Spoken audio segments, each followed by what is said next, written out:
Welcome to the Film Podcast.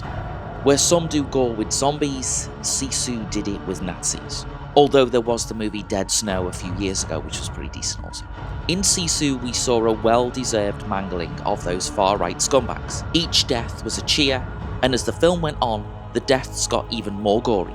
But it's okay, because they were Nazis. Have we upped our game here in Sisu 2, Road to Revenge?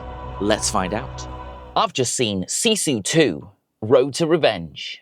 And also, I have seen Sisu number 1 probably about 2 hours before I saw Sisu 2, which is how committed I am to the Sisu universe. Oh, I'm committed. But having just seen Sisu 2, let's talk about it. Let's go on about that and its prequel and the Sisu universe. What have we got here? So Sisu, right, is Finnish. It's a Finnish movie. And so is the first one. But they speak in like that, English accenty thing. This one, they speak in Finnish and I think in Russian, maybe. Just like Sisu 1, this is an action movie and nothing but action. In fact, very, very little dialogue. Hardly anyone says anything except for things like, let's kill them and fuck her and stuff like that. That's kind of all anybody says. But that's okay because there's not much to say when you're after revenge. And we're after revenge for the very simple reasons that were spelled out in the first one. If you listen to some of the dialogue in the first one, you'll hear about a family being murdered by the Nazis. I thought it was the Nazis, but it's not. It's the Soviets. It's the Red Army, essentially. They were in cahoots with the Nazis in the early part of the war, and they were all the bad guys, right? And those bad guys were responsible for the ending of many, many, many, many lives, including the lives of the Sisu family. Now, I'm going to say the Sisu family because I cannot remember the name of the Sisu family. I apologize. I should have done my research better, but what can you do? So essentially, revenge is a dish best served violently. You know that with a sequel, you have to up your game. You've got your first movie, which is a thrill ride and a half, and you've got this one, which because it's a sequel, it needs to be bigger and better and smarter and all of that. The amount of story versus the amount of action is flipped upside down. Whereas most movies that you get, the action is spread out amongst the film. The story drives everything. Well, the action drives everything in this, kind of like the first one, really. And the first one is something we should talk about because it burst onto our screens in such an angry fashion. And it was an entertaining piece of work, I've got to say. It's a great film. I mean, it really is. It lives in this world of show, don't tell, but with punching and stuff. No punching, not very much punching, actually. Throwing claymores, using planes as weapons, things like that. The first one is very hard-hitting because you've got man versus Nazis. And I don't care what anybody says. It's always a joy to see Nazis getting murdered, blown up, just maimed in any which way you can possibly think. And that's kind of what you see in Sisu. Right, it's very important. Yeah, Nazis, we celebrate. Piss off. It's very important that we understand the significance of a movie like Sisu. Sisu and Sisu 2 are both very independent films. No massive studio has funded any of these films at all. They're just out there existing. And they're out there existing because people had a passion, people had an idea, and they made them. And they made them. And I think that the success of Sisu number 1 obviously led to Sisu number 2. I mean, that goes without saying. But the fact that Sisu and Sisu 2 are both in their own little universe is just a wonderful thing. You think about the main character in Sisu, Antami Korpi. He has the Sisu, basically. Because you aren't the Sisu, you have the Sisu. That's how it goes. As stated at the beginning of both films, the Sisu is a thing. It's not really translatable in English, not really, but let's have a go. Sisu means extraordinary perseverance, true grit, and courage in the space. Extraordinary perseverance, tenacity, grit, and courage in the face of adversity. Is that it? Did I get that? So, Sisu is not his character's name. His character's name is Antami Korpi, which I mentioned a second ago.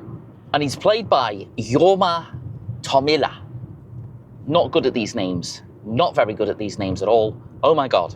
And his character, he says very little, but he certainly does a lot.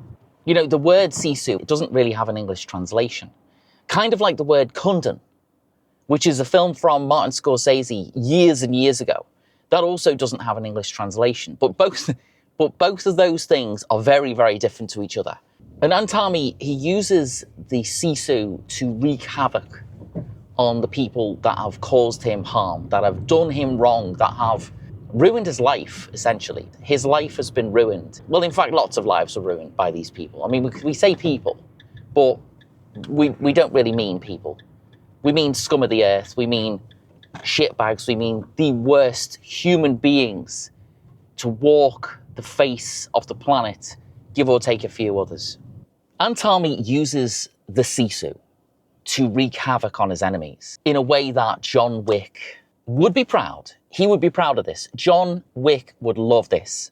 In fact, I guess that's who Antami is. I guess he is a kind of John Wick from the 1940s. He's the sort of great-granddaddy of John Wick's behavior and actions and everything else that John does in his films. You know, ain't no mercy for the merciless. An ex-commando retirement version of John Wick. I think that's safe to say. And one of the things about it, right, the message, I think, in both Sisus, particularly the first one, is even fascism itself is nothing compared to the greed inherent in human beings. In the first one, it's nearing the end of World War II. And the Nazi platoon, they immediately abandon all of their orders when they find out they can get hold of a shit ton of gold. They directly disobey the general, who's telling them, you know, come back to base, come back to base. When they go back to base, they, along with all the other fucking scumbag Nazis, are all going to face the consequences of what they've done.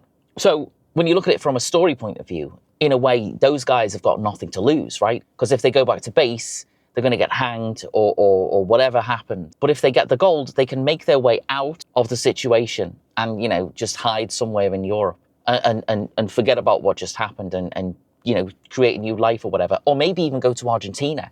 I know some of them did that, but all of that proves, quite shockingly, that the hell that they've raised, the nightmare that they created, you know, it's just like a thing they did. It was nothing to them, you know? That group of scumbags, scumfucks, are the worst of the worst. I think so. It's okay because we get to see what's coming to them. And what's coming to them is a shitstorm like you would never believe. It's a display of gore and it's a display of violence that absolutely satisfies the soul. The way that these Nazis are killed in this film is deserving of applause. It's deserving of whoops and cheers because it's a satisfying thing to see because of who it is that's getting ended. No ifs, no buts, no question. The only good Nazi is a dead Nazi. 100%. And if you don't agree with that, then, well, you need to have a good think, don't you? In a way, I suppose, like, this film is kind of, it's like releasing pressure. We've seen a lot of the documentaries and we've seen a lot of the stories and stuff that have come out of the horrors of World War II and what happened and, you know, what the people went through. All of it's horrific. Every single aspect of it is just a fucking nightmare. And it's like, this film it's all there in the background. It's all there in the distance. You know what I mean? And it's directly addressed in some of the other characters that feature in the movie Sisu. It's a very here and now thing. The reaction that Anatomy has when he needs to dispatch of these people. Well, you know, he's riding his horse and he's trying to find the gold. He's trying to find some hidden gold or gold. I'm not 100% sure where the gold has come from, but it doesn't matter. Doesn't matter because it's his gold, he's found it, it's there, it's all good. He takes it and it's like, okay, right, at least after what's happened to my family, at least after what I've been through, or at least after all of it, then this gold is going to give me a better life. It's going to make me at least a tiny bit happier than I would have been without it. He loads up his horse with the gold and sets off. Well, he sets off somewhere. He sets off on a journey. We don't know where the journey is. But what we do see is that he does come across these Nazis. These Nazis are going in this direction. He's going in this direction and he's on his horse. The Nazis are in the tanks and the trucks and all of that. And they know the war is over. They know it's happened. They know it's finished. And they're trying to just kill and maim and be horrible to every single person that they meet, on their way to wherever the hell they're going. It's a scorched earth tactic. It's a scorched earth thing that those Nazis are doing. They're just creating a nightmare. They're just creating hell. Hell on earth. The stuff that we see, the stuff that Sisu does to these people, to these Nazis, it's like releasing all that pressure. Now we can see literal revenge, the built-up despair of what these Nazis did to real human beings. It's so awful. The only way to address it either is with some sort of factual documentary that just spells it all out, or with something like this, where it's just inherently violent against the Nazis, against the right people, the people you want to see get blowed the fuck up. A physical representation of revenge, a physical representation of payback, a physical representation of the destruction of them as human beings. And I ain't got time to rationalize or sympathize. Oh, but they're people as well. They were led to they had the thing and the people in the... No. When it comes to an ideology that wants to end everything good, every good person, every innocent person just wants to end them on a whim. There's no sitting in the middle when it comes to shit like that. You just instantly oppose it. You have to be opposed to it instantly. I know this is an action movie. This is an action movie. It's not a deep philosophical piece about the war, and it's not a deep philosophical piece about how people react to it and how people deal with it and all of that. But the baddies in this are among the worst baddies, the worst scumbags, the worst shithouses we've ever had to deal with out here in our real world. Like I mentioned, Arthouse films, they try and rationalize and justify and tell these kind of stories, these kind of horrors in a different kind of a way. They try and bring poetic meaning and license to all of these things, these horrors that do happen in all corners of the world. And stuff like this, it is represented in metaphor. But Sisu, particularly the first one, they're both raw representations of a message shown quite literally. And also, I suppose, there's a bit of showing off here too. There's a little bit of how can we be more violent next time? The Nazi troop themselves, the Nazi platoon themselves, they talk about what they've done in the towns and villages and stuff that they've basically blazed through and done all of the murder and done all of the hell that they've unleashed. And the Sisu is left to deal with the aftermath in more ways than one. And also, there's a group of captured women who feature in this film. In the back of one of the platoon trucks, these women are used, putting it bluntly, for, the Nazi platoon, they do that to them. And that in itself is shockingly disgusting and heartbreaking and soul-destroying and just, more of the nightmare, right? That is another addition to the narrative that kind of gives you an emotional attachment to what's going on. As if Sisu's story itself wasn't hard enough, wasn't difficult enough to cope with and all of that. This other aspect to it is another layer that makes you emotionally invested. That's where the emotional investment comes from. This is a brilliant piece of filmmaking because of what it is, like I say, a completely rampaging, violent, lunatic film of just a crazy degree of violence in this. But it's all justified. And it's also even more justified because of the story that's attached to the very, very sparse amount of characters that you see in this film. It opens your eyes to how huge the stakes are for everybody involved in this film. Basically anyone that's not a Nazi. And that's what you get in Sisu. Sisu is definitely a roller coaster ride. It just goes and it doesn't stop. It doesn't stop all the way through. And it is an amazing piece of filmmaking. A, because it's so damn independent, right? It's just independent. But also, it is extremely violent and it is extremely glorious because the character in Sisu is doing legendary things. And that takes us to the sequel. So let's talk about the sequel. Let's carry on a little bit, and we'll talk a bit more about the sequel of Sisu, because one of the things that we need to talk about is definitely the fact that, Sisu 1 is what it is, as I've just mentioned. But Sisu 2 is a little different. And I suppose that there would not be any other way to do something like Sisu 2, because if you try and address everything that you did in the first one, if you try and repeat it, then it's just going to be one of them things which is like, well, this is just Sisu 1, but, called Sisu 2. Same thing. What they do in Sisu, Road to Revenge, is different. It's different and it's exciting.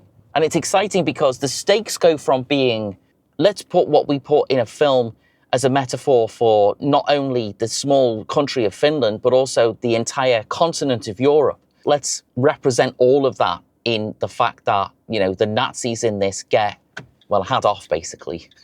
Killed, murdered, maimed in glorious ways.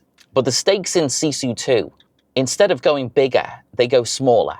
They tone the story down to becoming much, much more personal than it ever was in Sisu number 1. Mind you, saying that now, I think it was probably pretty personal anyway in Sisu 1, but the quest we're on is literally for revenge. It's for revenge. Whereas in the first one, the quest was, to cash in that gold and try and get a decent life out of the shitstorm that was just experienced. The Sisu, he wants to take all of that despair and all of that anger and go find the guy who was responsible for what happened to his kids. The guy who literally pulled the trigger and did all the horrific things to the Sisu's family. It leads to some interesting emotional moments in the film because, we don't see that many flashbacks. And that's okay, because without saying much, again, like the first one, the Sisu himself is so good at telling a story without actually saying anything. It's quite something. And that's one of the things that I didn't really take into account or notice that much in the first film. And he doesn't say anything much in Road to Revenge either, but he doesn't need to. Somehow he's able to convey all of the emotions that you should be feeling about what's going on in this film without saying much.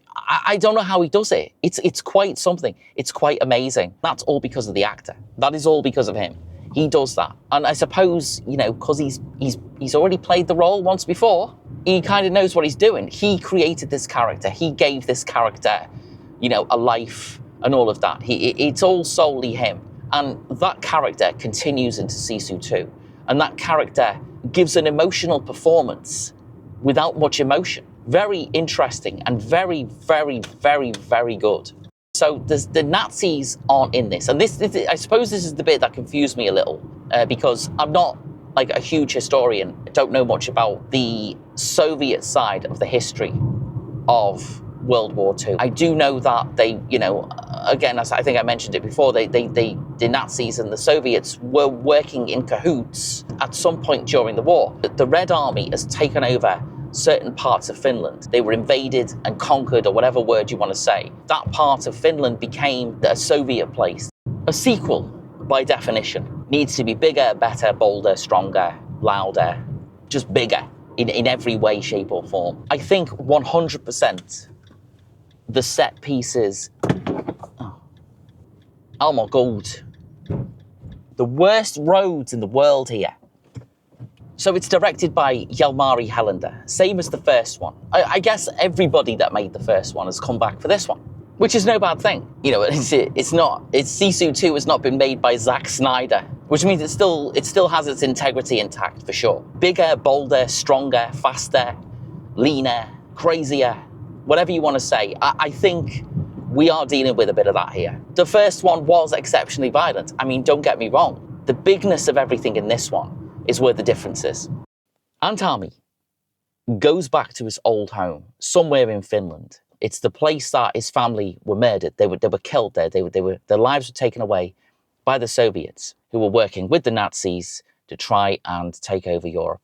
There you go. Simple as that. So he's back home. He's back home to his sort of wooden cabin thingy. It's gorgeous to look at. It's a gorgeous place. And again, it's that juxtaposition between the hell that happened there and the gorgeousness of where it actually is. So in true the Sisu style, he completely dismantles it. He takes it plank of wood by plank of wood apart and loads it onto the back of a truck.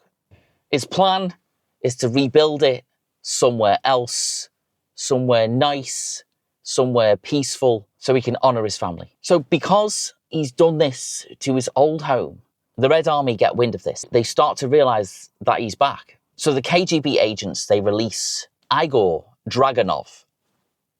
He's the man who killed the Korpi family. He starts off in the film, he's in prison in Siberia somewhere, for whatever reason. I'm not actually sure why, but he gets given this one task. We'll free you, we'll let you out, you'll get a shitload of money if you go and sort out this guy.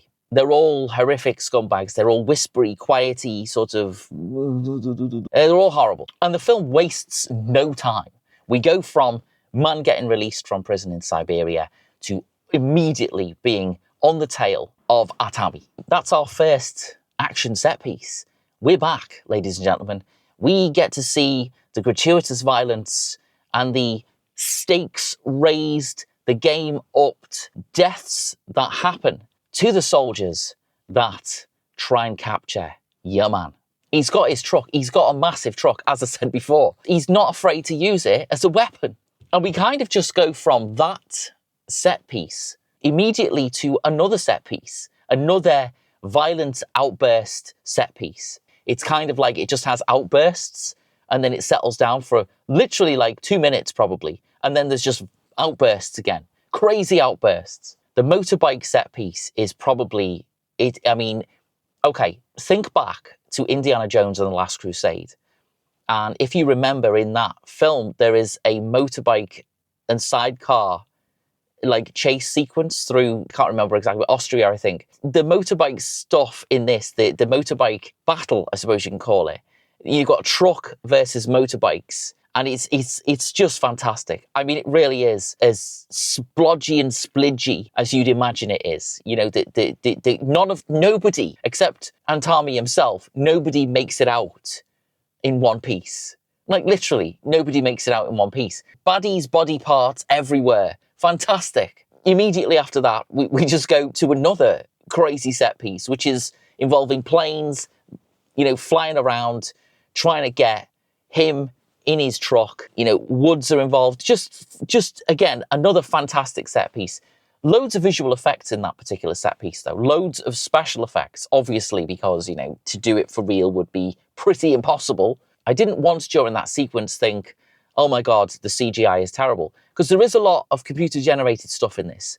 There is. There's more in this than there was in the previous one. But all of it is really well rendered. So it's okay, it gets away with it. But there's also huge practical explosions as well. Huge practical set pieces that you can see just light up the screen, quite literally. Like this, for example. This is just, I mean, to see this on a cinema screen, to hear this in a cinema with a huge sound system is just enormous. The enormity of it is amazing.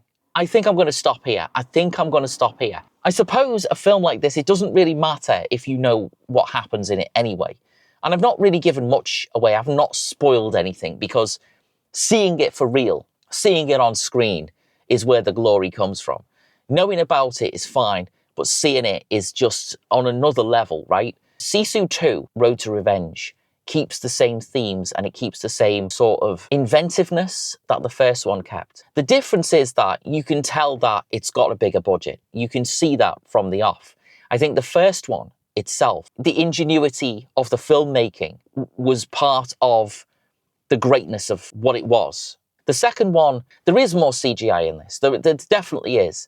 And I don't think that it's to its detriment at all. The way that they use the CGI in a lot of the big set pieces is great. I mean, you don't really notice. Some of the set pieces are so crazy that they did have to use CGI, otherwise they wouldn't have been able to do it. And maybe that's the sort of paradox of this whole thing, is that the first one was so stripped back and bare bones, and it had much more of an impact because the kills, the murders, the deaths, the gruesome stuff that happens to people was, it stuck out really, and it looked great, and it sounded splodgy and splishy, and it was just, ugh. But everything in this, you know, it has been raised, it's been upped, and I think that the creators have made a sequel, a worthy sequel. It's just literally one guy after another guy.